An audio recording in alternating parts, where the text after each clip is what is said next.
बहुत बहुत बहुत बहुत हुआ सम्मान, सब जानते अब कोई ना है। लेखक नितेंद्र वर्मा ने इसे एक व्यंग्य के रूप में लिखा है। इसका उद्देश्य किसी व्यक्ति या संस्था, पद या स्थान की छवि खराब करना नहीं है, न ही इसका कोई राजनीतिक मंतव्य है। शतक और शिकायत, आखिरकार शतक लग गया। बहुत दिनों से फॉर्म में नहीं था। 80-85 करते करते दिन महीने साल यूं ही बेवजह निकलते जा रहे थे। लोग हल्के में लेने लगे थे। आखिरकार मेहनत 2021 की शुरुआत में ही रंग लाई और पेट्रोल ने सेंचुरी मार दी। इसका क्रेडिट गया है राजस्थान की झोली में। प्रीमियम वाला पेट्रोल यहाँ 100 पार कर चुका है, तो आम जनता वाला भी पेट्रोल बहुत पीछे नहीं है। 97 पर वो भी बिक रहा है। बाकी जगह भी पूरी तैयारी है। ये तो चुनाव आ गए तो विकास थोड़ा रुक गया, वरना अब तक न जाने कहां कहां शतक लग चुके होते। अब देखिए, सरकार को दोष मत देने लगिएगा।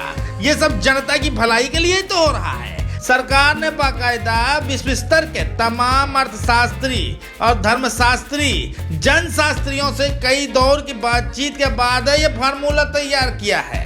अब क्या है कि आम जनता या आम शास्त्री से पूछा जाएगा तो वो छूटते यही कहेगा, जब सब कुछ जीएसटी के दायरे में है तो भाई तेल को काहे छोड़ रखा है, उसे भी जीएसटी का स्वाद लेने दो।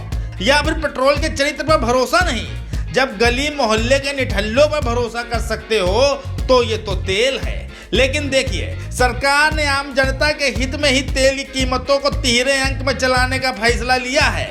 2 अंकों में चलाने से तमाम व्यवहारिक व तकनीकी दिक्कतें पेश आ रही थी। इसका दूसरा पहलू भी है, जब कीमतें बढ़ेंगी तो जनता अनावश्यक खर्च कम करेगी, वो फालतू में गाड़ी इधर उधर नहीं दौड़ाएगी।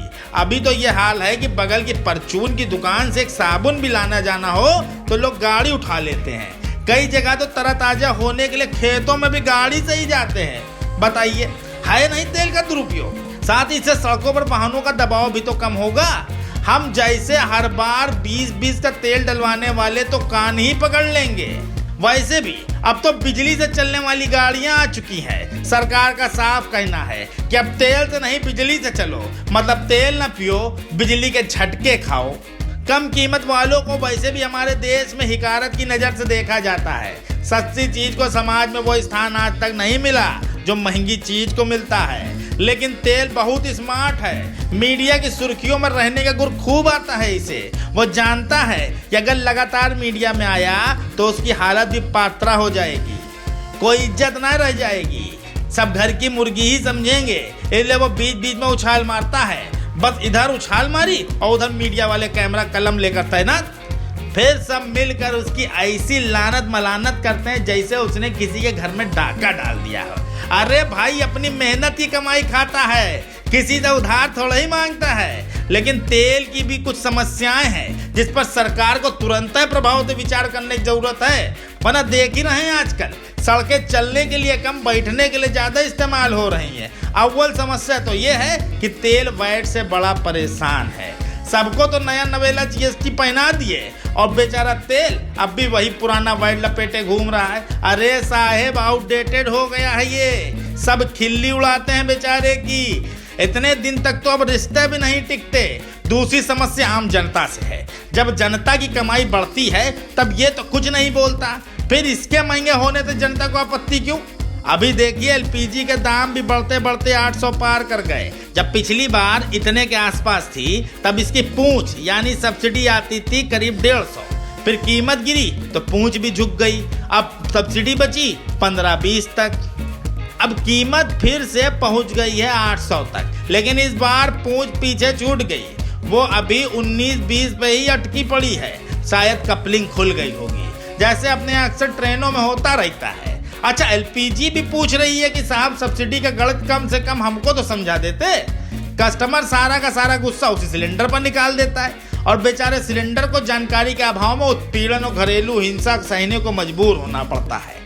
एलपीजी के महंगे होने के पीछे भी जनता का ही भला छिपा है। जब सस्ता होता है तो लोग उस पे आए दिन पराठे, पनीर, पकौड़े तलते हैं। ये सब चीजें स्वास्थ्य के लिए बेहद हानिकारक हैं। कुछ लोग तो सर्दियों में अपने अंत वस्त्र तक उसी पर सुखाने लगते हैं। बताइए, सरकारी सब्सिडी का ऐसा दुरुपयोग देखे हैं कहीं? अंत में जनता से यही गुजारिश है कि इस बार अगर तेल आग लगाए तो झुलसने की बजाय सेंकिएगा। तब आपको पता चलेगा कि हर चीज में कोई ना कोई किसी न किसी का भला ही अंतर्निहित होता है। भाई बराबरी का मौका तो सबको मिलना चाहिए ना। लेखक नितेंद्र वर्मा ने इसे एक व्यंग्य के रूप में लिखा है।